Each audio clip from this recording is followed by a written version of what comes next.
नमस्कार दोस्तों, मैं पंकज तिवारी। काशी की गलियों में यात्रा कराने के लिए आप रिश्तों में भी सदा तोलते थे। हम तो थे अपने पन के ही कायल हो गए।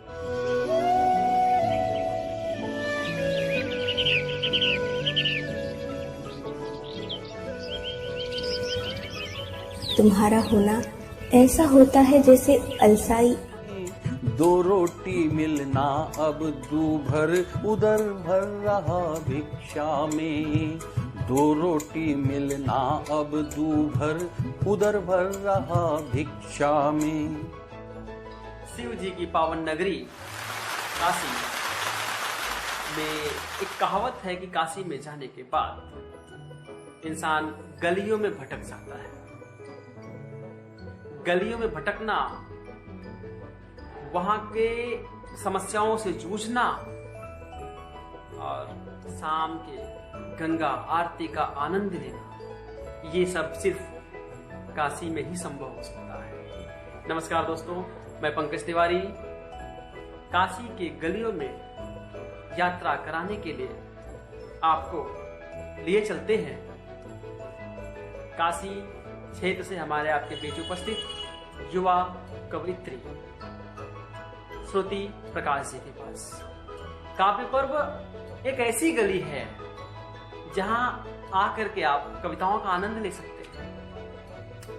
तो उसी आनंद को जीने के लिए मैं आप सभी के बीच काशी से युवा कवित्री, जो एक अच्छी लेखिका है, जो समाजसेवी है, रंगकर्मी है, और सबसे अच्छी बात यह है कि अपनी कविताओं को सुंदर लय ताल में प्रस्तुत करने का हुनर जानती है। अच्छी गायिका भी है, उनकी कविताओं में गहराई है। और श्रुति प्रकाश की कविताएं आकाशवाणी से भी प्रसारित हो चुकी हैं। दूरदर्शन बनारस और मऊ से भी उनकी कविताओं का प्रसारण हो चुका है। शिक्षा में उन्होंने एमए किया है और बहुत ही अच्छी तरीके से कविताओं का पाठ करते हैं। तो आज काव्य पर्व के तृतीय पर्व में, तृतीय भाग में, मैं आप सभी को श्रुति प्रकाश की कविताओं से मिलवाना चाहता हूं। रिश्तों में भी सौदेबाजी क्यों आखिर करते हैं लोग। रिश्तों में भी सौदेबाजी क्यों आखिर करते हैं लोग। सब अपने हैं, सब अपने हैं, अपनों में ही रंगबाजी करते हैं लोग। सब अपने हैं, अपनों में ही रंगबाजी करते हैं लोग। दिल खोलो दाता बन जाओ, दिल खोलो दाता बन जाओ, डाह में क्या रखा है। दिल खोलो दाता बन जाओ, डाह में क्या रखा है। घुल मिलकर जीना जीवन है, घुल मिलकर जीना जीवन है। मगर कहाँ करते हैं लोग, मगर कहाँ करते हैं लोग।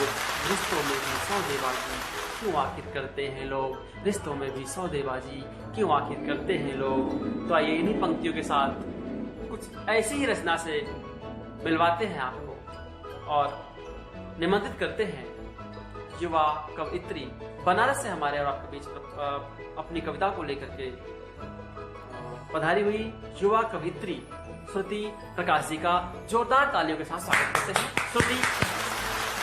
तो मुझे तुम आईना न कहो, मेरा वजूद भी ले रहा सांस है। कि मुझे तुम आईना न कहो, मेरा वजूद भी ले रहा सांस है। मैं पानी भी नहीं है दोस्त, बाकी मुझ में भी कोई प्यास है। मैं पानी भी नहीं है दोस्त, बाकी मुझ में भी कोई प्यास है। मैं कोरा कागज भी नहीं कोई कि लिख दे तू गजल अपनी। मैं कोरा कागज भी नहीं कोई कि लिख दे तू गजल अपनी।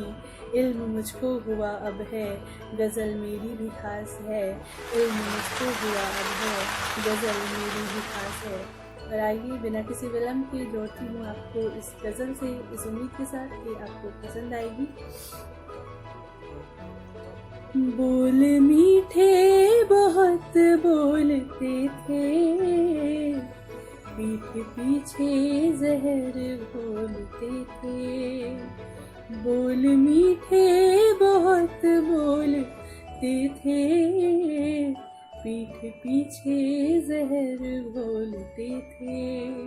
फायदा और नुकसान अपना, फायदा और नुकसान अपना, रिश्तों में भी सदा तोलते थे। बोल मीठे बहुत बोलते थे, पीठ पीछे जहर घोलते थे। फायदा और नुकसान अपना, रिश्तों में भी सदा तोलते थे। हम तो थे अपनेपन के ही कायल, हो गए हाथों अपनों के घायल। हम तो थे अपनेपन के ही कायल, हो गए हाथों अपनों के घायल। देके एहसासों की वो दुहाई, देके एहसासों की वो दुहाई, रिश्ते औकात से मोलते थे। देके एहसासों की वो दुहाई, रिश्ते औकात से मोलते थे।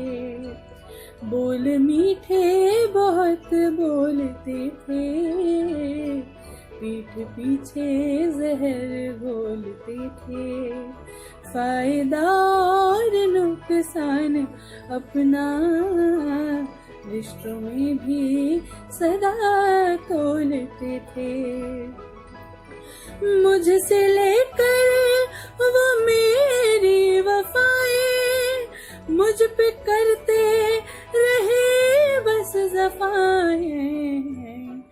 मुझसे लेकर वो मेरी वफाएं, मुझ पे करते रहे बस जफाएं। जो उसूलों के गाते रहे थे, जो उसूलों के गाते रहे थे, उनके ईमान ही डोलते थे। जो उसूलों के गाते रहे थे, उनके ईमान ही डोलते थे। बोल मीठे बहुत बोलते थे, पीठ पीछे जहर घोलते थे। फायदा और नुकसान अपना, रिश्तों में भी सदा तोलते थे। है मेरा भ्रम ये सब बोलते थे, कि वो मेरा भला सोचते थे। है मेरा भ्रम ये सब बोलते थे, कि वो मेरा भला सोचते थे। तोड़ कर बारहाई भरोसा, तोड़ कर बारहाई भरोसा, गिरह रिश्तों की वो खोलते थे। तोड़ कर बारहाई भरोसा, गिरह रिश्तों की वो खोलते थे। बोल मीठे बहुत बोलते थे, पीठ पीछे जहर घोलते थे। फायदा और नुकसान अपना, फायदा और नुकसान अपना, रिश्तों में भी सदा तोलते थे। रिश्तों में भी सदा तोलते थे। रिश्तों में भी सदा तोलते थे। बहुत बहुत शुक्रिया। मित्रों, काव्य पर्व का तीसरा एपिसोड आप सबके समक्ष है। और अभी आपने सुना श्रुति प्रकाश जी को, उनके गीत में किस तरीके से मानव पीठ पीछे एक दूसरे की बुराई करता है और रिश्तों में क्या एक कुछ तो है जो खटकता है कभी कभी, उसी को उन्होंने बयां किया। कार्यक्रम को आगे बढ़ाते हुए हम आपको आपके बीच लाते हैं एक ऐसे हस्ताक्षर को जो किसी नाम की मोहताज नहीं है। यादों के एडिट बॉक्स में उनकी रचनाएं पढ़ी जाती रही हैं, सराही जाती रही हैं। आहा जिंदगी, वागर्थ जैसे समृद्ध पत्रिकाओं में उनकी रचनाएं करीब पिछले 1 दशक से प्रकाशित होती रही हैं। और तो और कई बड़े साहित्यकारों के, विदेशी साहित्यकारों के संकलनों का आपने अनुवाद किया है।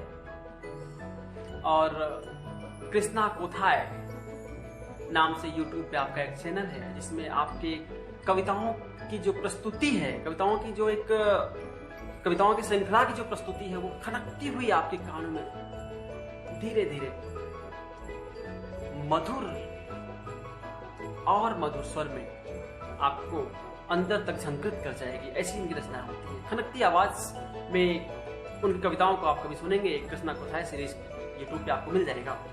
और उनकी सबसे लेटेस्ट जो आजकल सीरीज चल रही है वो भारत की पहली ऑडियो मैगजीन है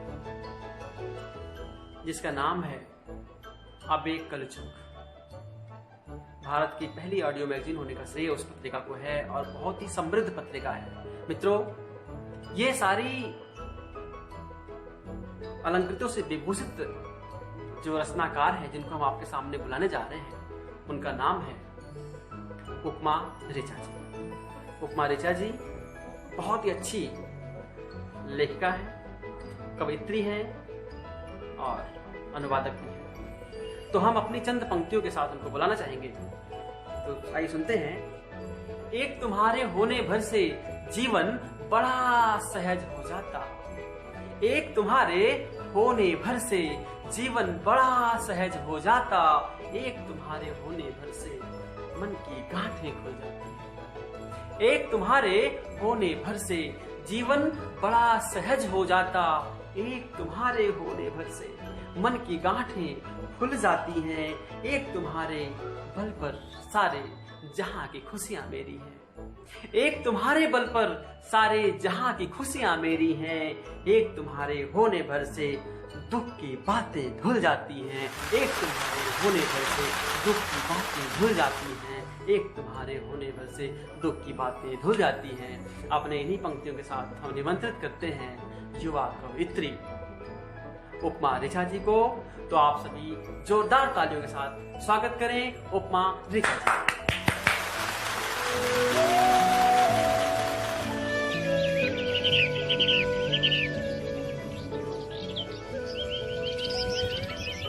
तुम्हारा होना ऐसा होता है जैसे अलसाई आंखों में रात जाते जाते रख जाए कोई सपना। तुम्हारा होना ऐसा होता है जैसे बादल की थाप पर बजना बारिश के बुरुओं का,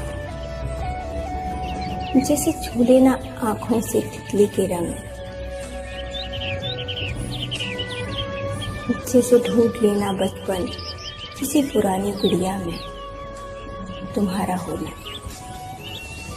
होना ऐसा होता है जैसे दीवार के पार से झांकती धूप, जैसे बबूल के पेड़ पर घोंसला बुनती बया, जैसे खिड़की से होकर गुजरती हवा।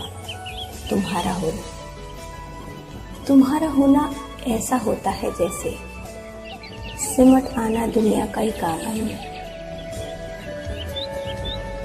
जैसे डूब जाना किसी परिंदे का उड़ान में, जैसे भर जाना शब्द और मौन के अंतराल का। तुम्हारा होना ऐसा होता है जैसे शामिल कर दे कोई मेरे होने में तुम्हारा होना।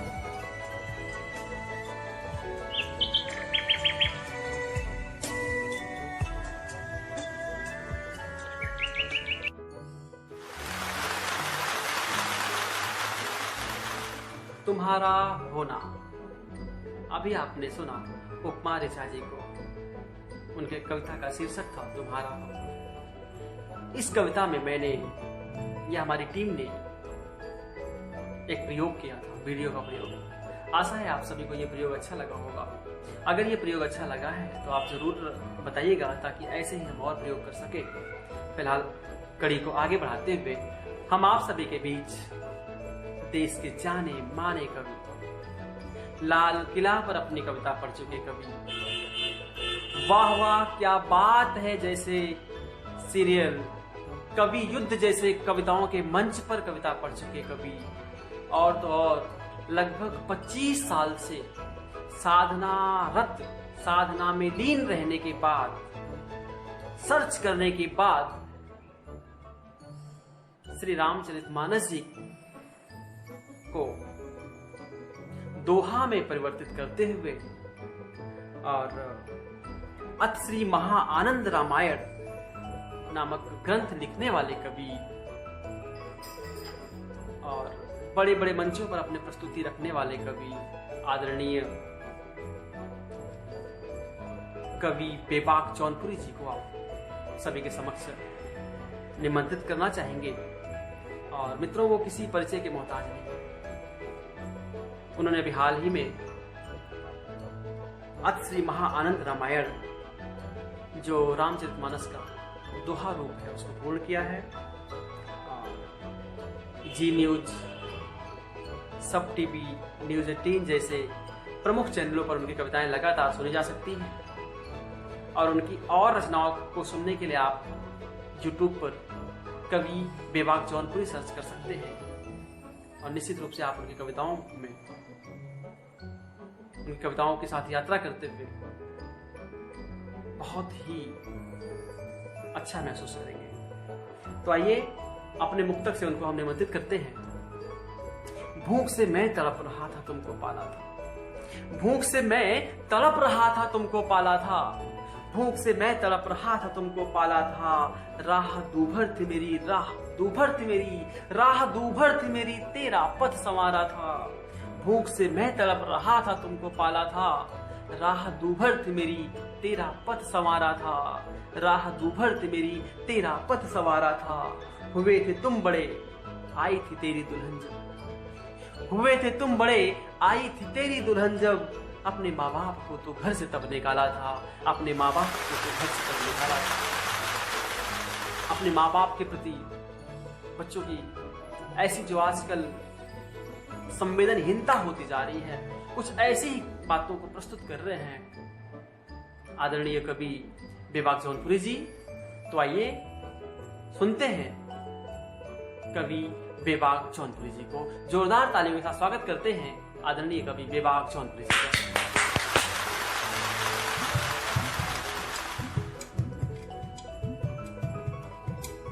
बड़े जतन से पाला पोसा, बड़े जतन से पाला पोसा, नींद गवाई रातों की, भुला दिया तूने क्यों बेटा, कद्र न की जज्बातों की, भुला दिया तूने क्यों बेटा, कद्र न की जज्बातों की।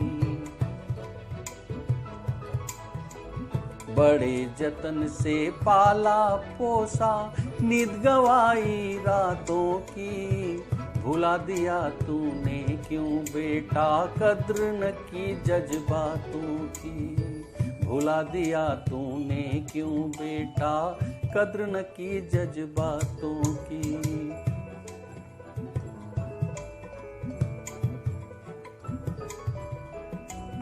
हुआ आगमन जिस दिन तेरा, जेब नहीं एक ढेला था, बेच अंगूठी जश्न मनाया, मन खुशियों का मेला था, बेच अंगूठी जश्न मनाया, मन खुशियों का मेला था। हुआ पराया ठोकर मारी, हुआ पराया ठोकर मारी, जननी आहत तेरे घातों की, भुला दिया तूने क्यों बेटा, कद्र न की जज्बातों की। भुला दिया तूने क्यों बेटा, कद्र न की जज्बातों की।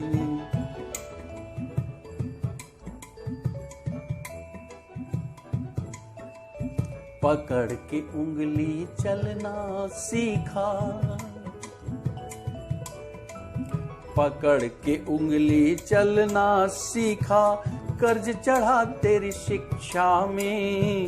2 रोटी मिलना अब दूभर उधर भर रहा भिक्षा में। 2 रोटी मिलना अब दूभर उधर भर रहा भिक्षा में। आज अकल जागी है मेरी, आज अकल जागी है मेरी, ठोकर खाकर तेरी लातों की। भुला दिया तूने क्यों बेटा, कद्र न की जज्बातों की। भुला दिया तूने क्यों बेटा, कद्र न की जज्बातों की।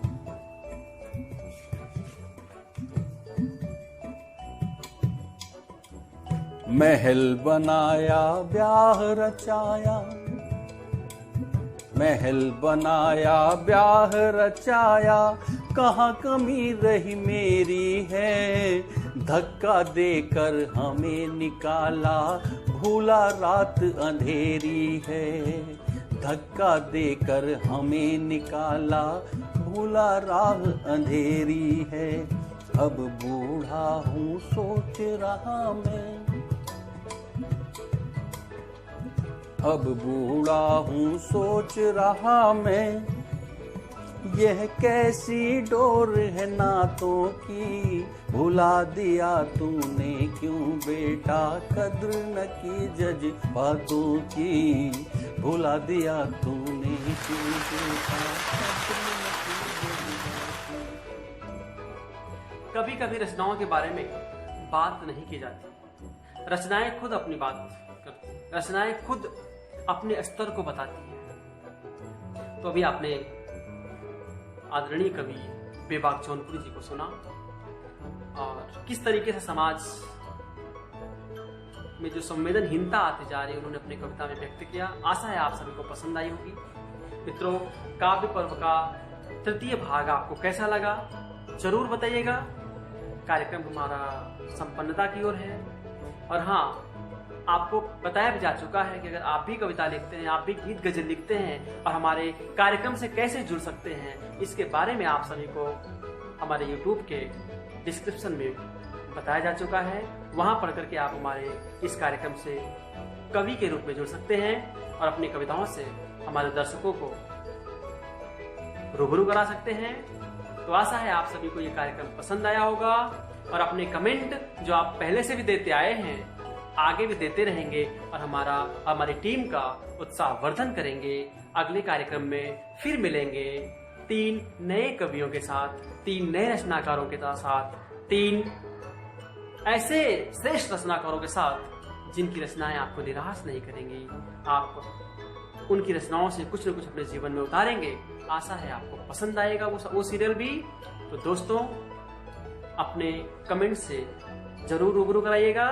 अगले भाग में फिर मिलते हैं, तब तक के लिए नमस्कार।